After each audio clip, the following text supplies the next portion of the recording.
टिक news. नमस्कार, आपके साथ मैं हूं ऋतिक सविता। स्वागत है आपका टिक न्यूज में।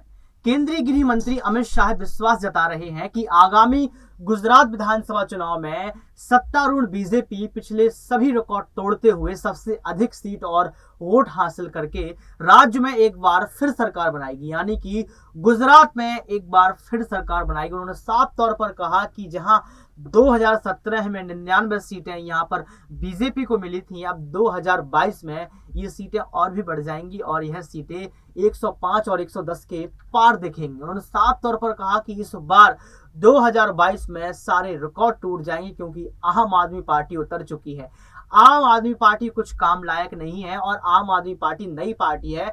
कोई जानता भी नहीं है गुजरात के अंदर, कोई नहीं जानता कि दिल्ली से आया अरविंद केजरीवाल गुजरात के लिए काफी अच्छा काम कर सकता है। कोई नहीं जानता कि दिल्ली मॉडल क्या है, क्योंकि गुजराती दिल्ली आए ही नहीं है। गुजराती दिल्ली की बात ही नहीं करते हैं। गुजरात तो सिर्फ और सिर्फ बीजेपी को पसंद है और बीजेपी को गुजरात पसंद है। साफ तौर पर ऐसा बयान सामने आ रहा है। ये भी कहा जा रहा है कि ईसुदान गढ़वी का नाम जो सामने रखा है उनकी पत्रकारिता के दौर में कहीं ना कहीं ईसुदान गढ़वी जो है वो बीजेपी पर निशाना साधते थे।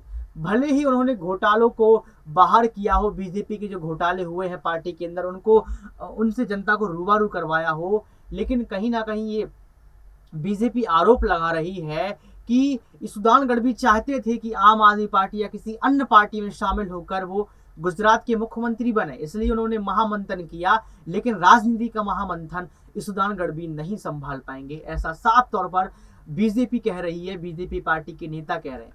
और उन्होंने जो अमित शाह है वो साफ तौर पर ये कह रहे हैं कि प्रधानमंत्री नरेंद्र मोदी के नेतृत्व में गुजरात के मुख्यमंत्री भूपेंद्र पटेल ने राज्य में कई विकास कार्य किए हैं, कानून और व्यवस्था को मजबूत किया गया है और उन्होंने मुख्यमंत्री रहते हुए अर्थव्यवस्था को भी गति दी है, स्वास्थ्य, शिक्षा और विभिन्न क्षेत्रों में सुधार किया है।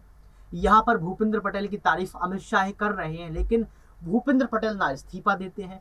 भूपेंद्र पटेल मौर्य पुल हादसा होने के बाद ना ही माफी मांगते हैं, सिर्फ 4 लाख मुआवजे के साथ इतर हो जाते हैं, उधर हो जाते हैं। आप ये सोचिए, इतर हो जाना क्या मौर्य पुल हादसा में मरे जो जन थे उन जन के आंसुओं का हिसाब हो सकता है? उन आंसुओं का हिसाब कैसे होगा जिस मौर्य पुल हादसे में वो मृत्यु का शिकार हो गए? यहाँ पर अमित शाह बड़ी बड़ी बातें हाँक रहे हैं, लेकिन साफ तौर पर हमारे रिपोर्टर्स जब ग्राउंड पर उतरते हैं तो साफ तौर पर देखा जा रहा है कि वहां पर ना ही शिक्षा का स्तर ठीक है, ना ही रोजगार दिया हुआ है और लोग बेरोजगारी सड़कों पर घूम रहे हैं। आप क्या सोचते हैं अमित शाह के इस बयान को लेकर? हमें कमेंट बॉक्स में जरूर बताएं। हमारे चैनल को लाइक करें, सब्सक्राइब करें और देखते रहिए टिक न्यूज। बहुत शुक्रिया।